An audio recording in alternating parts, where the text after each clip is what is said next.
राधे राधे राधे कृष्णा ई राधे राधे राधे कृष्णा यदलो बृंदावनम यमुने नी सोयगम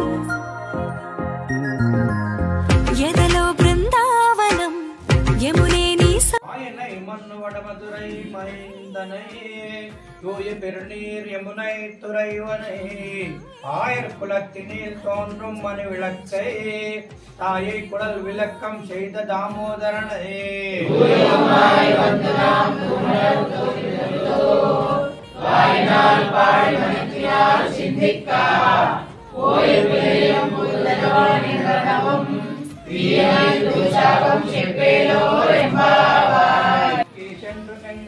சாத்தன் கலந்து பேசின பேச்சரவம் கேட்டிலையோ பேய பெண்ணே காசும் பிறப்பும் கலகலப்ப கை பேர்த்து வாசனன் குஜிலாய்ச்சிய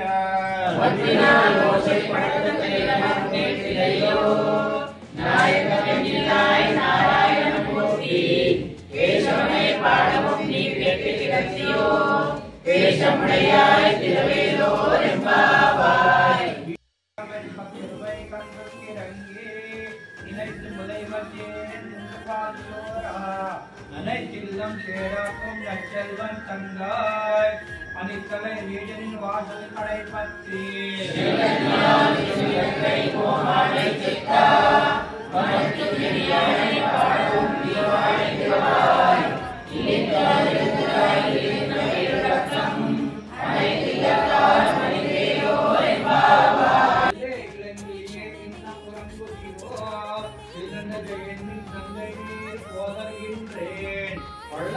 கட்டுரைகள் பண்டு உள்வாயிலும் வள்ளிகள் நீங்களே நானேதான்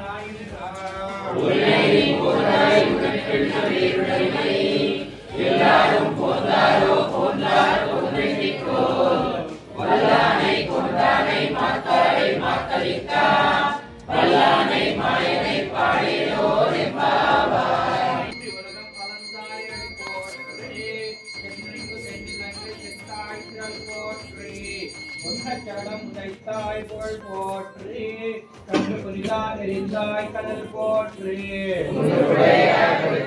குணம் போற்றி என்று படை கெடுக்கும் கைவேல் போற்றி என்றென்றும் சேவகனை எத்திக் படை கொள்வான் இந்தியா வந்தோ விரங்கேலோ ரெம்பாவாய் விரசத் குண்டலதரம் கிருஷ்ணம் வந்தே ஜெகத்குரும் கந்த சம்யுக்தம் சாருஹாசம் சதுர்புஜம் பரிவிஞ்சாவச்சூடாங்கம் கிருஷ்ணம் வந்தே ஜெகத்குரும் கோவிலானாம் குஷத்தந்தா குங்குமாந்தித வக்ஷசம் ஸ்ரீநிகேதம் மகேஸ்வாசம் கிருஷ்ணம் வந்தே ஜெகத்குரும் பரிபாலக கோவிந்த கஷ்ட நிவாரண கோவிந்த கோவிந்த ஹரி கோவிந்த கோகுலநந்தன கோவிந்த கோவிந்த ஹரி கோவிந்த கோகுலநந்தன கோவிந்த கோவிந்த மధుசூதன ஹரி கோவிந்த வராமசிம்ம கோவிந்த வாமன ராம கோவிந்த ராமானுஜ கோவிந்த கௌதகல்கிதர கோவிந்த சீதாநாயக கோவிந்த परिपालक गोविंद दरिद्र मोचक गोविंद धर्म संस्थापक गोविंद अनाथ रक्षक गोविंद अमृत रक्षा गोविंद कामिक प्रदात गोविंद पाप विनाशक गोविंद आदि मुरारे गोविंद श्री मुद्रांकित गोविंद श्रीवत्सांकित गोविंद लक्ष्मणाप्रदा गोविंद कस्तूरि तिलका गोविंद आनंद रूपा गोविंद अत्यंतरहिता गोविंद तुलसी वनमाला गोविंद गोविंद हरि गोविंद गोकुलनंदन गोविंद गोविंद हरि गोविंद गोकुलनंदन गोविंद पालये मां वस्तु जयेतवज्रकवचमवेद्यं वेङ्कटेशुः सायं प्रातः पठे नित्यं मृत्युं तरति निर्भयः ॐ नमो वेङ्कटेशाय उग्रं वीरं महाविष्णुं प्रलम्बं सर्वतोमुखं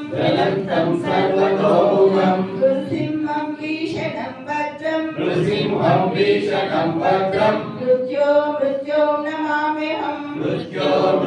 नमाम्यहं बोलो लक्ष्मण भगवान की जय जय श्रीमन्नारायण ఏడుకొండలవాడ వెంకటరమణ గోవింద మేలుకో వెంకన్న మేలుకో మేలుకో స్వామి మేలుకో సుప్రభాత వేళాయన పురుషోత్తమా ఉదయమానుడలుగంచే మేలుకో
श्रीरिंजने मूलधाम्ने षडगोपाय मङ्गलम् चतुर्षाय महाभागे भाषकाराय मङ्गलम्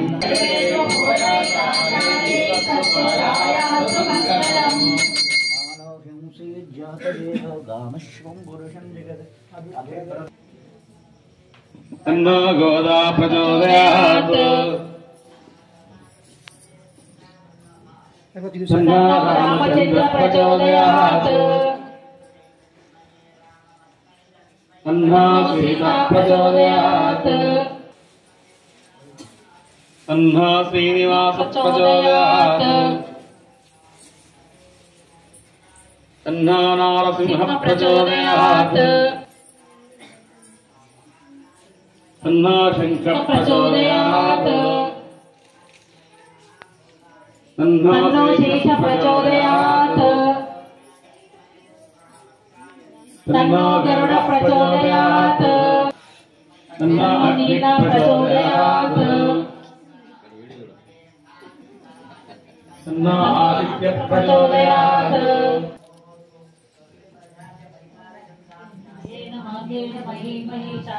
कामनेति सुमस्तनित्यं लोका समस्ता सुखिनो भवन्तु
అభిషేకించగ తీసుకొచ్చినామయ్యా అభిషేకించగ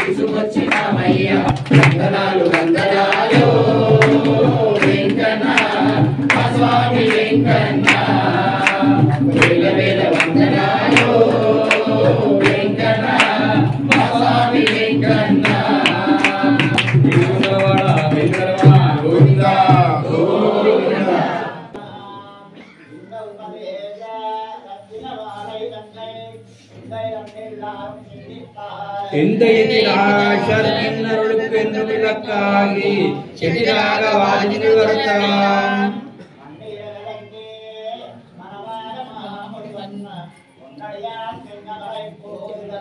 உன்னிச்சிரத்தாலே தீண்டில் அமானம் நம்மை కరత్తాలే తేటిల్ కడన్ భగవద్బంధులారా ధనుర్మాస ఉత్సవము అసలు నిన్ననే ప్రారంభమైంది. అంటే రాత్రి 12 గంటలకు ప్రారంభమైంది కనుక రాత్రి 12 గంటలకు పూజలు చేయడము కరెక్ట్ కాదు కనుక ఇవాళ ఉదయానికి మనము కార్యక్రమం ధనుర్మాస ఆరంభం చేస్తున్నాము.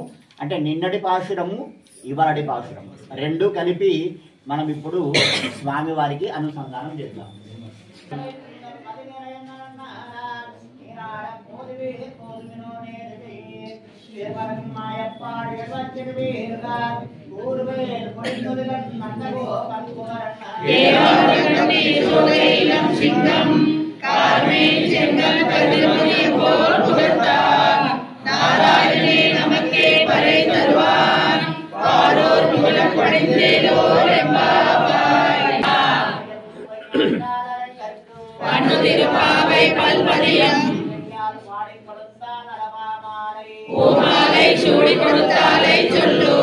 మన పుణ్యం ఖండంగా జన్మ ధన్య మగునగా ఇంద్రాది నరసింహ స్వామి రామయ్య స్వామి ఇంద్రాది నరసింహ స్వామి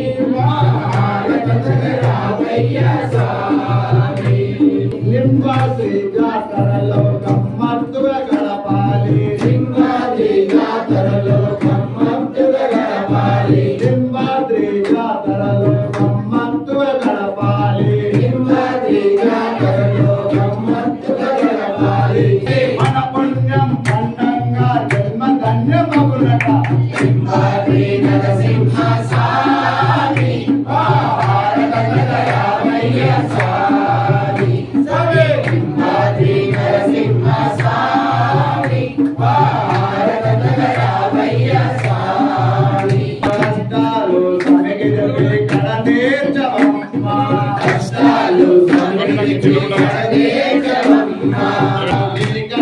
బిడ్డలను చల్లగా చూడాలమ్మా మీ కన్నా బిడ్డలను చల్లగా చూడాలమ్మా మీ కన్నా బిడ్డలను చల్లగా చూడాలమ్మా మీ కన్నా బిడ్డలను చల్లగా చూడాలమ్మా మన పుణ్యం ఖండంగా జన్మ ధన్య పగునగా సింహాద్రి నరసింహ స్వామి రామయ్య స్వామి సింహాద్రి నరసింహ స్వామి రామయ్య స్వామి రామయ్య స్వామి. శ్రీమతే రామానుజాయ నమః.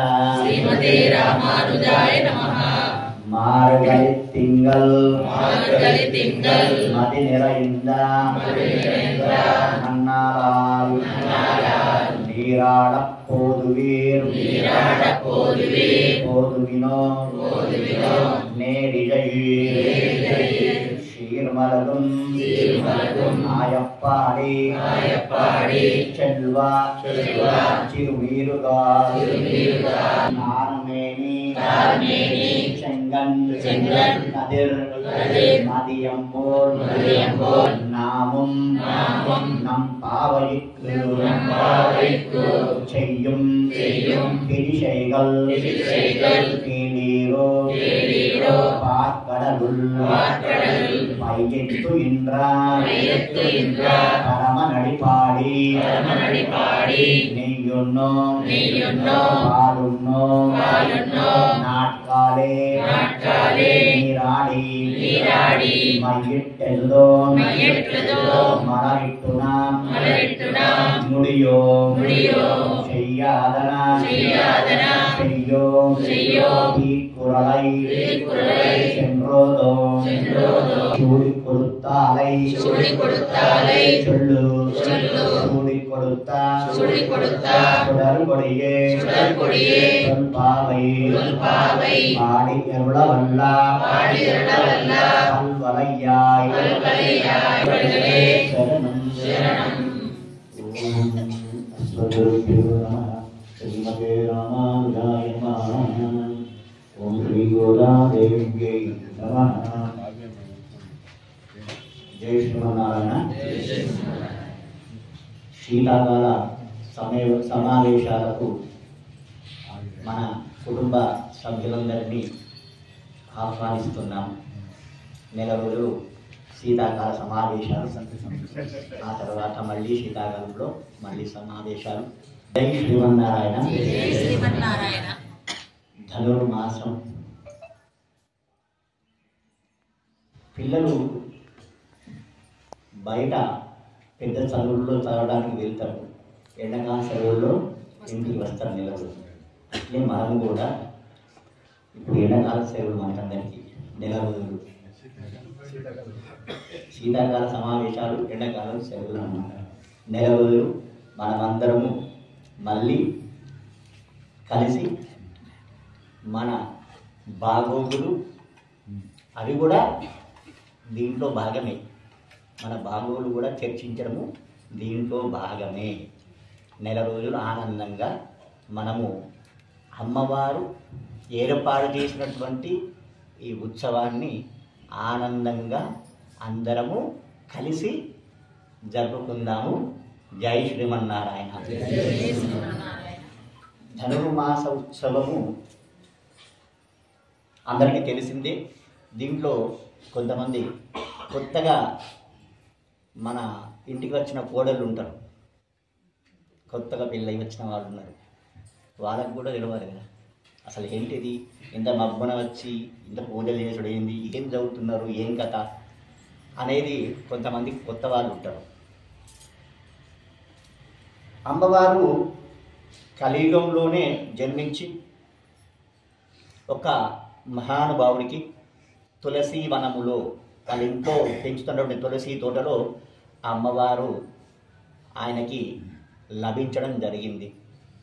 ఆయన ఆ అమ్మవారిని అల్లారుముద్దుగా పెంచుతూ ఉన్నారు. తులసి వనములో దొరికింది గనక ఆమెకి గోదాదేవి అని నామకరణం చేసుకుంటాడు ఆయన. ఆమె పెరుగుతూ ఉన్నది. ఇప్పుడంటే మనమందరం కూడా పిల్లలకి ఫోన్లు ఇచ్చేసి, కర్ణ పిశాచాలు ఇచ్చేసి అన్ని వీడియో గేమ్లు కానీ లేకపోతే ఏవో అన్ని పిల్లలకు సంబంధించిన పనికిరాని అన్నీ మనము వాళ్ళకు చూపిస్తూ ఉన్నాము. కానీ నాడు ఇవన్నీ ఏమి లేవు కదా. ఏం చేసేవారంటే పెద్దవాళ్ళు పిల్లల్ని కూర్చుండబెట్టుకొని తినేటప్పుడు కానీ పడుకునేటప్పుడు కానీ మధ్యలో కానీ భగవంతుని యొక్క వైభవం చెప్పేవారు.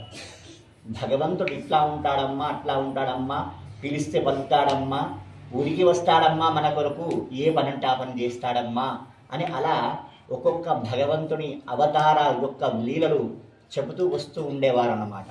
అట్లే ఈ గోదాదేవి అమ్మవారి యొక్క తండ్రి గారు కూడా అన్ని అవతారాల వైభవం చెబుతూ వచ్చాడు. దాంట్లో కృష్ణ లీలలు అమ్మకి చాలా నచ్చింది. అప్ప కృష్ణుడు ఇంత అందంగా ఉంటాడా, ఇన్ని చిలిపి చేష్టలు చేస్తాడా, ఇంత అల్లరి చేస్తాడా అని ఆ కృష్ణుని మీద వ్యామోహం పెంచుకుంటుంది. ఆ వ్యామోహం కాస్త కొంచెం ప్రేమగా మారుతుంది. ఆమె ఒకటే నిర్ణయం చేసుకుంటుంది, వివాహం చేసుకుంటే కృష్ణుని చేసుకోవాలి, లేకపోతే ఇలానే ఉండిపోవాలి. సరే, అది అట్లా ఉంచిన తర్వాత ఈ గోదాదేవి గారి యొక్క తండ్రి గారు పరమ భక్తుడు. ఆయన యొక్క నిత్య దినచర్య ఏమిటి అంటే, ఆయన ఇంట్లో పెరట్లో పెరిగినటువంటి తులసి వనంలోంచి తులసి దళాలు తెంపుక రావాలి, మాల అల్లాలి, ఆ ఊరిలో ఉన్నటువంటి వటపత్ర షాయికి ఆ మాల సమర్పణ చేయాలి. ఇది ఆయన యొక్క నిత్య విధి. ఆ విధంగా తన డ్యూటీ చేసేటప్పుడు ఒకరోజు ఆ తులసి మాలలో ఒక వెంట్రుక వస్తుంది. వెంట్రుక వస్తే ఆ మాలలు స్వామికి పనికిరావు. అయ్యో వెంట్రుక వచ్చింది అయ్యా స్వామి అని చెప్పేసి ఆ మాలలు పక్కకు పెట్టేస్తారు. సరే, రెండో రోజు చాలా జాగ్రత్తగా మాల అల్లి తీసుకొని వెళ్తాడు, అయినా ఒక వెంట్రుక వస్తుంది. మూడవ రోజు ఇంకా జాగ్రత్తగా చేస్తాడు, అయినా వస్తుంది. అరే ఇలా ఎందుకు వస్తుంది అని చెప్పేసి ఆయన ఇక నాలుగవ రోజు ఆ మాల అల్లి అక్కడ ఒక దగ్గర పెట్టేసి అమ్మ నేను బయటకు వెళ్తున్నానని చెప్పేసి బయటకు వెళ్ళినట్టు బయటకు వెళ్ళి పక్కన దాక్కొని చూస్తున్నాడు అసలు ఏం జరుగుతుంది అని. ఈయన వెళ్ళగానే ఆ గోదాదేవి ఏం చేస్తుందంటే వీళ్ళని తండ్రి గారైనటువంటి ఆ తులసి మాలను మెడల వేసుకుంటుంది. మెడల వేసుకొని అప్పుడు అద్దాలు అనేటివి లేవు గనక బావి ఉంటుండే, ప్రతి ఇంట్లో కూడా ఒక బావి. ఆ బావిలో ఆ నీటిలో తన ప్రతిబింబాన్ని చూసుకొని స్వామికి నేను ఇట్లా తగ్గుతానా అట్లా తగ్గుతానా, మరి ఏ విధంగా తయారు కావాలి అనేది ఆ మాల వేసుకొని తన అందాన్ని చూసుకుంటూ మురిసిపోతుంది. తర్వాత మళ్ళీ ఆ మాలను తీసి యథాస్థానంలో పెట్టేస్తుంది, తన పనిలో ఉంటుండేనట.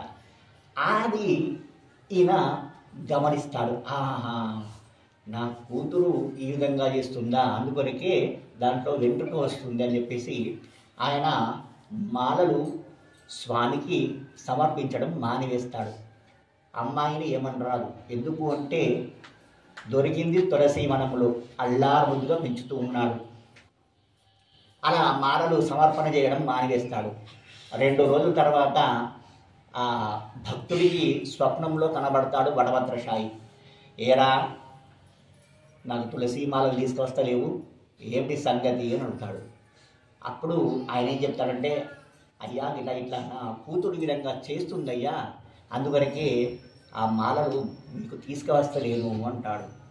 అయితే అప్పుడు ఆ స్వామి ఏమంటాడంటే, అరే ఆమె వేసుకొని విడిచిన మాలనే నాకు కావాలి, ఆమె వేసుకొని విడిచిన మాలనే నాకు కావాలి, ఆ మాలనే నేను వేసుకుంటాను అని చెప్పేసి ఆ స్వామి చెప్పేసి అదృశ్యమైపోతాడు. అప్పటి నుండి ఆ గోదా అమ్మవారు వేసుకొని విడిచినటువంటి మాలని ఆ వడభద్రశాయికి సమర్పించడం జరుగుతూ వస్తూ ఉంది. ఈమె వేసుకొని విడిచింది కనుక మాల ఆ ముక్త మాల్యద అనేటువంటి నామము అమ్మవారికి వస్తుంది. ఆ ముక్త మాల్యద, మాల విడిచి స్వామివారికి అంటే తను వేసుకొని స్వామివారికి సమర్పణ చేస్తున్నారు కనుక ఆముక్త మాల్యద అనేటువంటి నామము ఆ అమ్మవారికి వస్తుంది. ఈ విధంగా సరే యుక్త వయసు రాగానే వాళ్ళ తండ్రి గారు నాన్న నీకు పెళ్లి చేద్దామనుకుంటున్నాను అంటే అప్పుడు చెప్తుంది, నేను కృష్ణుని తప్ప ఎవరిని కూడా వివాహం చేసుకోను అని. ఆయన బాధపడతాడు. కృష్ణుడు ఎక్కడ? ద్వాపరయుగం, ఇది కలియుగం, ఎట్లా సాధ్యమవుతుంది అని ఆయన బాధపడుతూ ఉంటాడు. అయితే నాడు మన ఇళ్ళకి పెద్ద పెద్ద వాళ్ళు వస్తుండేవారు, చుట్టాల్లాగా వచ్చేసి వెళ్తూ ఉండేవారు. వాళ్ళు వచ్చిన వాళ్ళు ఊరికినే వెళ్ళరు, ఒక 10 మంచి విషయాలు చెప్పి వెళ్తుండేవారు. ఆ విధంగా వాళ్ళు వచ్చిన పెద్దల ద్వారా కృష్ణుణ్ణి ఏ విధంగా పొందాలి అనేటువంటి విషయాన్ని తెలుసుకుంటుంది అమ్మ. ద్వాపర యుగంలో కృష్ణుని పొందడానికి గోపికలు కాత్యాయని వ్రతం చేశారు. ఆ కాత్యాయని వ్రతం చేస్తే కృష్ణుని పొందవచ్చు అని చెప్పేసి ఆ విషయాన్ని తెలుసుకుంటుంది. తెలుసుకొని కాత్యాయని వ్రతం చేయడానికి రంగమంతా సిద్ధం చేసుకుంటుంది. మరి ఏ కార్యక్రమం చేసుకోవాలన్నా కానీ మంచి కార్యక్రమం, ఒక ముహూర్తం అనేది ఉంటుంది, శుభ ముహూర్తం. ఆ ముహూర్తం ఎలా అని చెప్పేసి తెలుసుకుంటే మార్గశీర్ష మాసం చాలా ఉత్తమమైన మాసము. ఎందుకు అంటే మాసానాం మార్గశీర్షోహం అన్నాడు భగవంతుడు. అంటే మాసాలలో మార్గశీర్షాన్ని నేనే అన్నాడు కనుక ఆ మాసాన్ని ఎంచుకుంటుంది అమ్మ. ఎంచుకొని ప్రతిరోజు కూడా ఆ వటభద్రశాయి దగ్గరికి వెళ్ళాలి. ఉదయం కాలమే, మళ్ళీ ఉదయం కాలంలో సూర్యోదయం కంటే పొద్దున్నే వెళ్ళి స్వామివారికి ఒక పాట పాడి స్వామివారికి నైవేద్యం సమర్పిస్తూ వస్తున్నది. 29 రోజులు ఆ విధంగా చేస్తుంది. 29వ రోజు రంగనాథ స్వామి వచ్చేసి ఆ గోదాదేవిని వివాహం తీసుకొని వెళ్ళిపోతాడు. కలియుగంలో భగవంతుణ్ణి పొందడము చాలా సులభము అనేటువంటి విషయాన్ని అమ్మవారు మనకు మార్గాన్ని సూచించింది. అదే ఈ మార్గశీర్ష మాస ధనుర్మాసము కాత్యాయని వ్రతము. మనమందరం కూడా ప్రతి సంవత్సరము ఈ కాత్యాయని వ్రతాన్ని చేస్తూ వస్తున్నాము. అది మన పూర్వజన్మ సుకృతము. ఇది పూర్వజన్మ. ఏదైనా ఏది కావాలన్నా ఏది జరగాలన్నా పూర్వజన్మ సుకృతంతో ఈ భగవంతునికి సంబంధించిన కార్యక్రమాల్లో పాల్గొంటాము. అయితే అమ్మవారు మనకి సూచిస్తున్నది, అంటే మా కాత్యాయన వ్రతం ఏ విధంగా చేయాలి, ఎలా చేయాలి, దాని విధి విధానం అంతా ఏమిటి అనేది అమ్మవారు ఒక్కొక్క శ్లోకంలో, అంటే ఒక్కొక్క పాశురము అంటే పాట, ఒక్కొక్క పాటలో చెబుతూ వచ్చింది. నిన్న మొదటి పాట ఏం చెప్పింది అంటే, మనమందరం కూడా మార్గశీర్ష మాసము ఎంచుకోవాలి. దాంట్లో ఉదయము 5 గంటలకి మనము దేవాలయాలకు వెళ్ళేసి అక్కడ స్వామివారికి మనము ఈ అమ్మవారు ఏదైతే పాటలు పాడిందో ఆ పాటలన్నీ కూడా అమ్మవారి స్వామివారికి విజ్ఞాపన చేయడం జరగాలి. ఆ తర్వాత తీర్థప్రసాదం తీసుకొని వెళ్ళాలి. ఈ విధంగా అమ్మవారు చెప్పింది కనుక నిన్నటి రోజు అమ్మవారు స్వామివారిని ఒక నామంతో పొగుడుతూ వస్తుంది. నారాయణనే నమస్తే, అంటే నారాయణుడు తప్ప దైవము లేదు, అతన్ని పట్టుకుంటే చాలు, నారాయణ ఒకడే దైవం అని చెప్పేసి నిన్నటి పాటలో అమ్మవారు స్వామివారిని పొగుడుతూ వచ్చింది. ఇవాళ భాషలో కూడా అమ్మవారు ఇంకొక నామంతో పొగుడుతూ వస్తుంది. ఏమని అంటే, పాల కడలిలో పడుకున్నటువంటి శేషతల్పంపై పడుకున్నటువంటి ఓ స్వామి అనేటువంటి ఆ నామంతో ఈరోజు అమ్మవారు ఆ స్వామివారిని పొగుడుతూ వచ్చింది. మరి ఇక్కడ నియమం ఏం చెప్పింది అంటే, మార్గశీర్ష స్నానం చేయాలి. మార్గశీర్ష స్నానము అంటే ఉదయమే 4-5 గంటల ప్రాంతంలోనే బ్రహ్మీ ముహూర్తంలోనే స్నానాలు చేయాలి, దేవాలయానికి రావాలి. మరి నియమం ఇంకా ఏమిటి అంటే, కళ్ళకు కాటుగా పెట్టుకోవద్దు. అసలు ఇప్పుడు ఎవరు పెట్టుకుంటారనుకో ఈ జనరేషన్లో, అమ్మవారు చెప్పింది కనుక అది విషయం విని విని విని కాటుగా పెట్టుకునే పని చేసింది అనుకో. తర్వాత నీ పాలకు సంబంధించిన ఏ పదార్థమైనా కూడా తీసుకోకూడదు అని చెప్పింది. అంటే పాల ద్వారా ఏమేమి వస్తాయి, పాలు, పెరుగు, నెయ్యి, ఈ విధంగా ఇవేవి కూడా తీసుకోవద్దు. మరి అవి ఎందుకు అంటే, అవన్నీ కూడా భగవంతునికి సమర్పణ చేయాలి.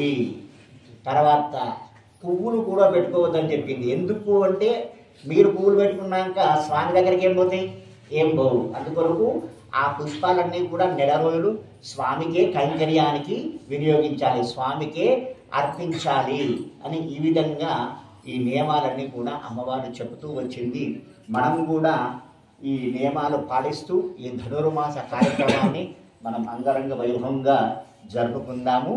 జై శ్రీమన్నారాయణ, జై శ్రీమన్నారాయణ. అదేవిధంగా ఈ ధనుర్మాస ఉత్సవంలో ప్రతి సంవత్సరం లాగానే ప్రతిరోజు కుంకుమార్చన కార్యక్రమము, ఆ తర్వాత జనవరి 11వ తారీఖు కూడారై ఉత్సవము, ఇంకా మధ్యలో చాలా ఉత్సవాలు జరుగుతూ వస్తాయి.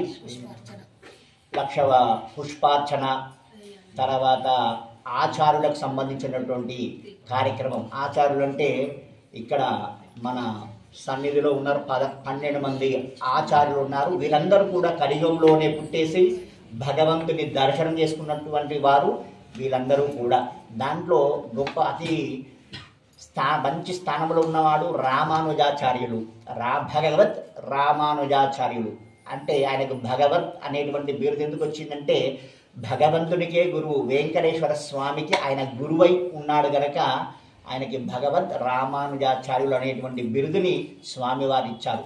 ఆ 12 మంది ఆళ్వార్లు అందరికీ తెలవాలనే ఉద్దేశంతో ప్రతి ఒక్క ఆచార్యుల పేర్లు అందులో మీకు ఏర్పాటు చేయడం జరిగింది. అందరూ కూడా దర్శనం చేసుకోండి.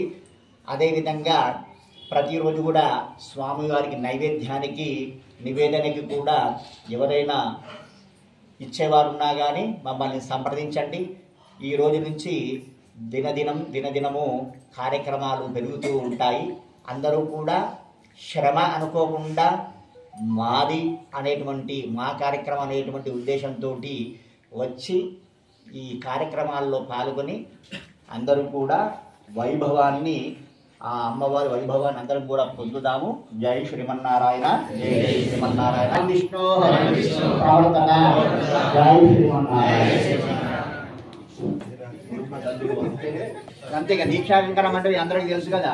హరి నారాయణ జయ నారాయణ హరి నారాయణ జయ నారాయణ హరి నారాయణ జయ నారాయణ హరి నారాయణ జయ నారాయణ జయ నారాయణ గోవింద